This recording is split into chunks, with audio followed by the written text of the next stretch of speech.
হাসরের ময়দানে আল্লাহ তাআলা যখন ফেরেশতাদের মাধ্যমে আগুনের শিকল দিয়ে টেনে জাহান্নামকে হাসরের মাঠে এনে দাঁড় করাবে, মনে করেন এখানে আইনা রাখবে, আমরা সবাই তাকাবো, এরকম হাসরের মাঠে যখন জাহান্নামকে আনা হবে, এই জাহান্নামের দিকে এক নজর তাকাইয়া হাসরের ময়দানের সমস্ত নাফরমান পাপী বেঈমান আবারও বলবে আল্লাহর কাছে, রব্বানা আখিরনা ইলা আজালিন করিব, আল্লাহ একটু সময়ের জন্য দুনিয়াটা আবার ফেরত দেন,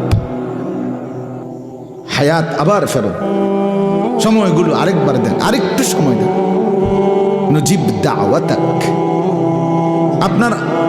আপনার সব কথা তখন মেনে নেব, অনাত্তাবিউর রসুল, আপনার রসুলদের আনুগত্য করব।